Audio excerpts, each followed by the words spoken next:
De retour ici dans le salon Napoléon III de l'Hôtel La Cloche où la Gazette a convié 3 responsables politiques du département, l'extrême droite avec le Front National, la droite avec l'UMP et la gauche avec le Parti Socialiste, pour parler du premier tour des départementales. Ça, c'était la première partie.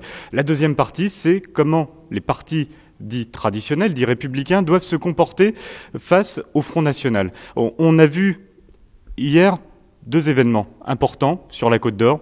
La première, c'était la conférence de presse de François Sauvadet, indiquant qu'il ne fallait ni supporter le Parti Socialiste, ni voter pour le Front National. Et de l'autre côté, on a vu à Brézé-en-Plaine la liste et le binôme de gauche se retirer pour faire barrage au Front National.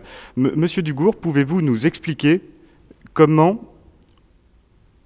pourquoi François Sauvadet a donné cette consigne de Nini? Parce que c'est tout simple.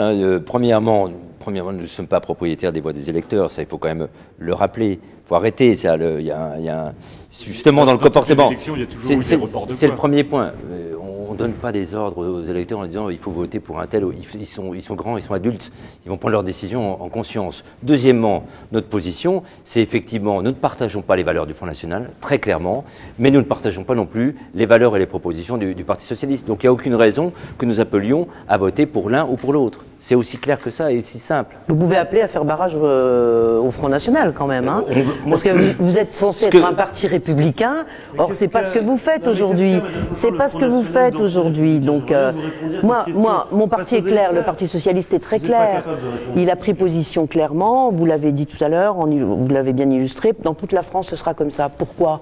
Parce que nous ne partageons pas les valeurs du Front National, c'est clair. Mais nous préférons voter pour un républicain et faire le barrage au Front National. Nous sommes courageux. Nous sommes courageux. Ce qui est fait à Brézé-en-Plaine, Monsieur Sauvadet et Monsieur Dugourc ne le font pas ailleurs. Ils ne le font pas sur le canton de Dijon 3. Ils ne le font pas. Donc, moi, j'en appelle aux électeurs qui regardent bien les connivences qui sont en train de se faire. Et c'est pas fini. Oh, mais c'est le langage. Moi, j'aurais juste une question pour Madame Popard. J'ai juste une question pour Madame Popard. Qu'est-ce que le Front National n'a de pas républicain? Est-ce que vous pouvez répondre aux électeurs? Oui, je vous pose la question parce que vous êtes parti dans un délire fantasmagorique depuis des années. Le Front National est un parti xénophobe et raciste. En quoi? Qu'est-ce qu'il y a dans son programme de xénophobe ou raciste? Vous êtes le premier à dire il faut supprimer les subventions aux personnes d'origine étrangère, il faut arrêter l'immigration. Vous ne savez pas. Mais ça n'a rien de xénophobe. Ça n'a rien de xénophobe. Non, c'est pas xénophobe. Non, c'est pas xénophobe. Les candidats du Front National, un petit peu partout en France, se sont fait remarquer par des propos... Très peu, une quinzaine sur 8000 candidats. Une quinzaine sur 8000 candidats, je crois que c'est un épiphénomène. Ces dérapages, on les a pas vus dans les autres partis. Il y a aussi eu des dérapages dans d'autres partis, alors pas du même ordre, mais c'est vraiment un épiphénomène qu'on peut complètement écarter, je crois, au cours de ces élections. Alors, Monsieur Dugourc, sur le comportement du Parti Socialiste à Brézé-en-Plaine, comment vous l'analysez?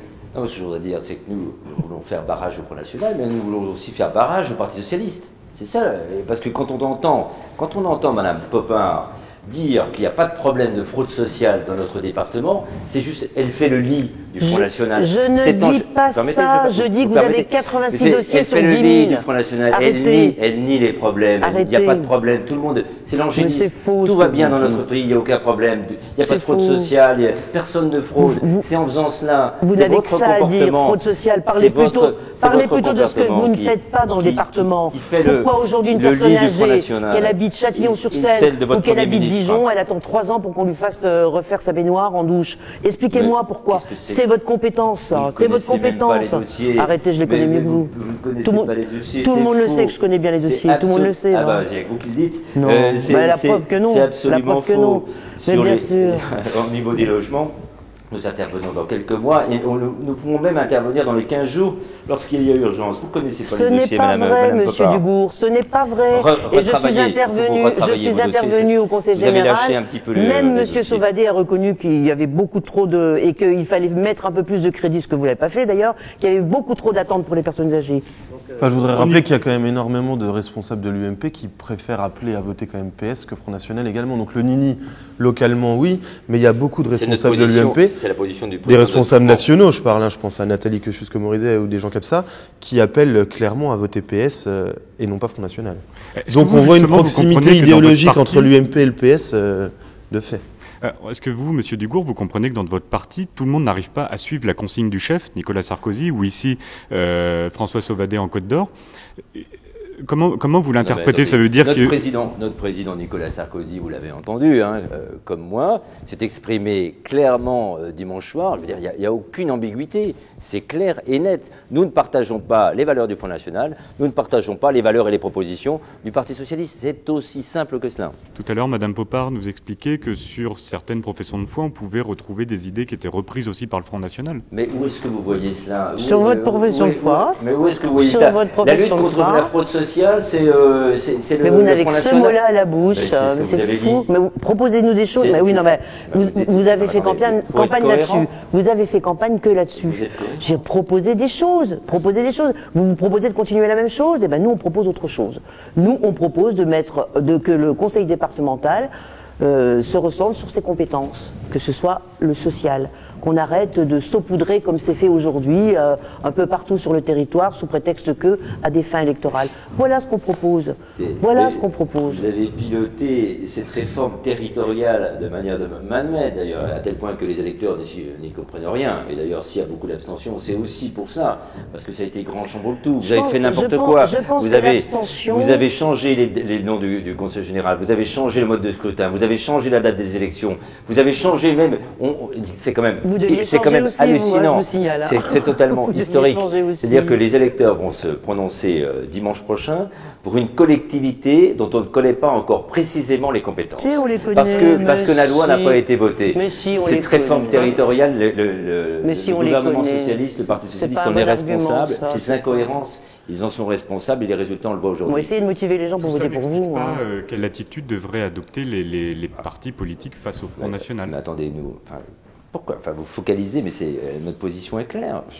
Oui, mais on peut s'interroger. Est-ce que vous comprenez que certains électeurs se sentent un peu floués dans ce les électeurs, ils sont adultes, encore une fois. Ils font comme ils veulent, ils vont respecter leur choix. S'ils nous ont mis dans 16 second tours, il y a bien une raison. Ils sont d'accord. Vous voyez, ils sont déjà d'accord. Non, mais nous avons un combat systématique depuis 30 ans contre le PS et l'UMP, donc si vous voulez, on a pas vous depuis 30 ans, pas vous. Attendez, vos ficelles, Madame Popin, sont énormes. C'est des cordes, c'est des câbles. Parce que c'est vous, c'est le Parti Socialiste qui est responsable c'est Mitterrand qui a créé le Front National, qui l'a développé, qui a permis qu'il soit aujourd'hui aussi fort. La gauche se sert du Front National pour camoufler ses échecs. Parce que c'est le seul argument aujourd'hui contre l'UMP et l'UDI. Je vais vous dire quelque chose. C'est surtout votre échec mutuel qui nous favorise. Et la force des propositions qu'on porte. C'est à cause de discours comme le vôtre que les gens se désintéressent de la politique. Je vous le dis. Parlons de choses qui intéressent les gens. Parlons concrètement de ce que le Conseil général peut leur apporter. Moi, sur mon canton, c'est la plus forte participation. Donc c'est contradictoire votre affirmation là. Pourquoi vous c'est la vous plus présentez forte participation. Disons aux gens ce que nous allons, les différences qu'il y a entre votre programme et le mien. Voilà, c'est ça qui intéresse les gens.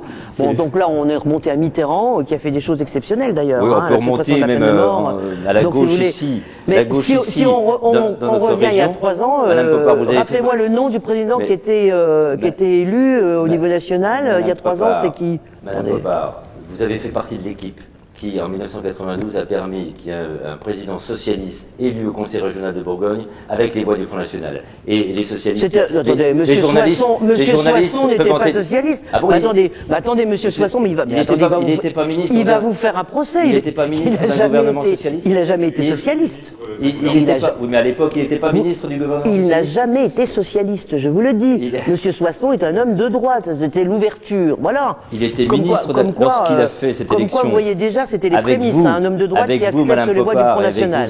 C'était les prémices de ce qui se passe aujourd'hui. Finalement, c'est un modèle pour vous. Donc vous n'avez aucune leçon à donner. Moi, je vous en donne des leçons. Et je vous demande solennellement d'appeler à faire barrage au Front National. Voilà ce que je vous demande. Barrage au Front National, oui. Un homme comme vous devez le faire. Vous devriez le faire. Moi, je suis une démocrate. Et au Parti Socialiste. Mais voilà. Mais il l'a dit.